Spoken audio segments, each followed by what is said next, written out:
2 দিন সিলেটে কী করলাম তা থাকছে আজকের ব্লগে। চলুন কথা না বলে আর ভিডিওটা শুরু করে দিই। প্রথমে হচ্ছে গিয়ে সিলেটের একটা জায়গায় নেমে গিয়েছি। ওখান থেকে আমরা হোটেলে চেক ইন করতে যাচ্ছি সিএনজি নিয়ে। সিএনজি ভাড়া ওরা অনেক বেশি চায়, ওখান থেকে একটু সাবধান হয়ে যাবেন। তারপর হচ্ছে কি একটা 2 স্টার আর 3 স্টার হোটেল জানি না, একটা লোয়েস্ট বাজেটের একটা হোটেলে উঠে গেলাম 2 দিনের জন্য।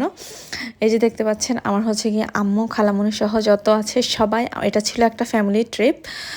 তারপর ওই দিন সকালে নেমেই আমরা হচ্ছে গিয়ে বাসায় 2-3 ঘন্টা রেস্ট নিয়ে আমরা এখন আবার হচ্ছে গিয়ে সিএনজি নিয়ে আবার যাচ্ছি। নিচে এসে হচ্ছে গিয়ে সিএনজি ভাড়া করে আমরা এখন হচ্ছে 3 জায়গায় যাব।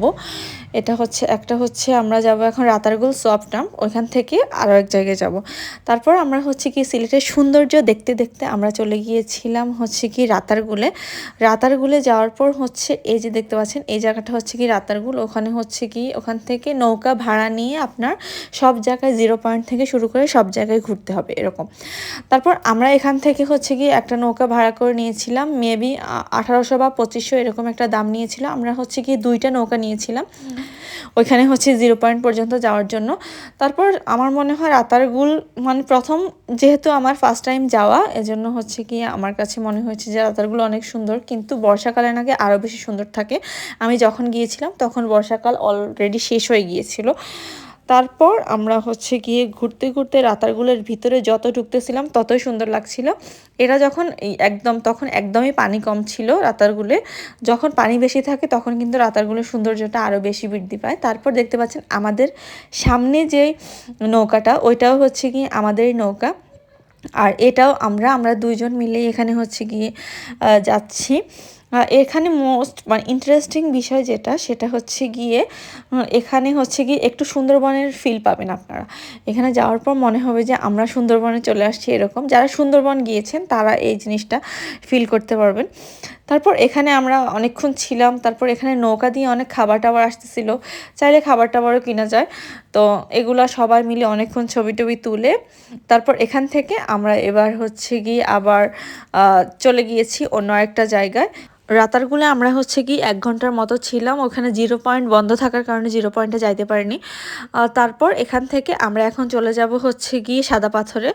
তো একদিনে হচ্ছে গিয়ে এই 2টা জায়গায় ঘুরতে পারবো।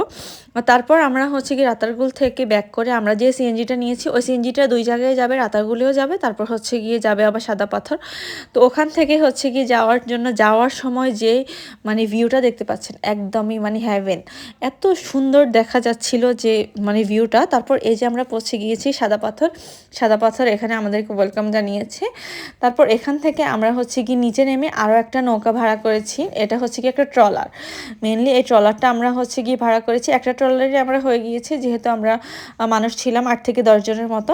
তো সবাই মিলে আমরা হচ্ছে গিয়ে ট্রলারে করে রাস্তা পাড়ে দিয়ে ওখানে সাদা পাথরে ওখানে যাব।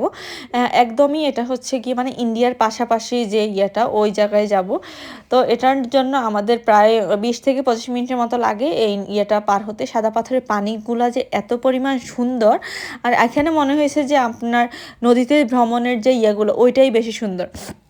তারপর আমরা সাদা পাথরে ঘোরার পর লাস্টে আমরা হচ্ছে কি ওখানে অনেকগুলো ক্লিপ নিতে পারিনি।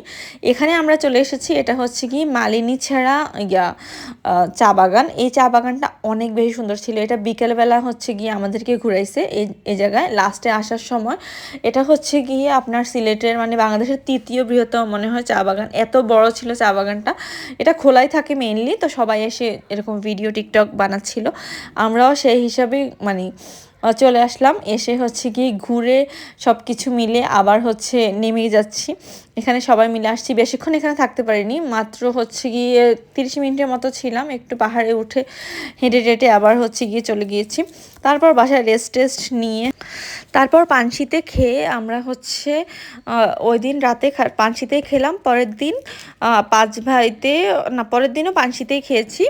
5 ভাইতে যাওয়া হয়নি, নেক্সট টাইম গেলে অবশ্যই 5 ভাইতে যাব। পানশিতে আবার সকালবেলা নাস্তা করে তারপর নেক্সট দিনের যে ট্যুর ওটার জন্য হচ্ছে গিয়ে আবার রেডি হয়ে গিয়েছি। ওখানে খাবার দাবার আমার কাছে মোটামুটি ভালোই লেগেছে। আমার 5 ভাইতেও খাওয়ার ইচ্ছে ছিল, যেহেতু আবার কয়েকদিন পর যাচ্ছি ওর দিন আবার হচ্ছে গিয়ে খাবো। তারপর হচ্ছে আমরা এবার নেক্সট দিন চলে যাচ্ছি, নেক্সট দিন ঘোরার জন্য। আমরা এখন যাব আজকে জাফলং। জাফলং যাওয়ার আগে আমরা হচ্ছে কি আগুন পাহাড়ে গেলাম। এই যে দেখতে পাচ্ছেন আগুন জ্বলছে পাহাড়ের মধ্যে। এই পাহাড়ের সব জায়গায় হচ্ছে কি একটু পরপরই আগুন জ্বলে, আর একটু আপনি পাথর ঘষা দিলেই আগুন জ্বলবে, এরকম একটা জিনিস যে আপনি কোনো কিছু একটা ওই পাহাড়ের সাথে ঘষা দিলেই আগুন জ্বলা শুরু করে দিবে। ওই পাহাড়ের উপরে উঠলাম, এত পরিমাণ গরম ছিল কি আর বলবো তখন। তারপর সবার জন্য আইসক্রিম নিয়ে তারপর আবার হচ্ছে গিয়ে রওনা দিয়ে দিয়েছি জাফলংয়ের উদ্দেশ্যে।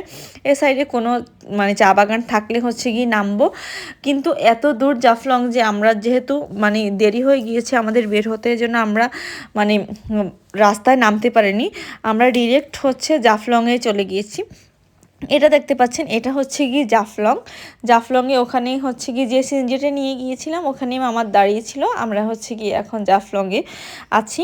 তারপর এখানে প্রায় 2-3 ঘন্টার মতোই বসে থাকা লাগছে, তার কারণ হচ্ছে গিয়ে ওই দিন ছিল ফ্রাইডে। তারপর এখানে খাবার দাবার খেলাম, একটু হেঁটে হেঁটে সামনের দিকে যাচ্ছিলাম, এরকম করে করে পরে নেমে আমরা আবার ওই সাইডেও গিয়েছি। আস্তে আস্তে ওইটা হচ্ছে যদি ক্লিপ থাকে আপনাদেরকে দেখাবো সামনে। এই যে দেখতে পাচ্ছেন এই সাইডে হচ্ছে সবাই রেস্ট নিচ্ছিল, আর এত পরিমাণ যে গরম ছিল সবাই আর নিচে নামতেই পারেনি। আর ওই সাইডেই হচ্ছে কি মেঘালয় দেখা যাচ্ছে, ইন্ডিয়ার মেঘালয়। তারপর এখান থেকে আমরা নেমে ওই সাইডেও যাব, নিচে যাব। নিচে হচ্ছে কি একটু পরে যাবে, এই যে এখন হাঁটা শুরু করেছি, হাঁটতে হাঁটতে হচ্ছে কি এই পার্ট দিয়ে আমরা নিচে নেমে ওখানে হচ্ছে কি যাওয়ার আরেকটা রাস্তা আছে, ওই সাইডে যাব। তারপর জাফলংয়ের যে মেইন জায়গায় যেখানে মানুষ হচ্ছে কি লাফালাফি করে ওই জায়গায় নামতেছি। ওই জায়গায় হচ্ছে কি পানিতে ভিজবো না, কিন্তু ওই মার্কেটের সামনে হাঁটতে হাঁটতে হচ্ছে গিয়ে চলে গেলাম। মার্কেটে অনেক দূর হাঁটতে হয়। তারপর হাঁটতে হাঁটতে একদম লাস্ট মাথায় এখানে বড় একটা মার্কেট আছে, একদম ওই কক্সবাজারের মতো মার্কেটটা, সব জিনিস পাওয়া যায়। আর আমার কাছে মনে হয় যে দামটা মোটামুটি বেশি, এখানে বেশিরভাগই ইন্ডিয়ান প্রোডাক্ট পাওয়া যায়। তারপর এখানে আমরা লাস্টে হাঁটতে হাঁটতে একদমই কর্নার যে জায়গাটা ওই জায়গায় চলে গিয়েছিলাম।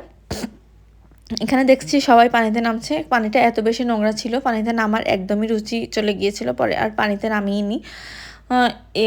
অল্প একটু পাটা ভিজাইছি শুধু। তারপর ওই সাইডে আবার ইন্ডিয়ার মানুষ দেখলাম যে ইন্ডিয়ার মানুষরা তত নামতেছে না, কিন্তু বাংলাদেশের মানুষ এত নামতেছে। আজকের মতো এই পর্যন্তই, ভালো লাগলে লাইক করে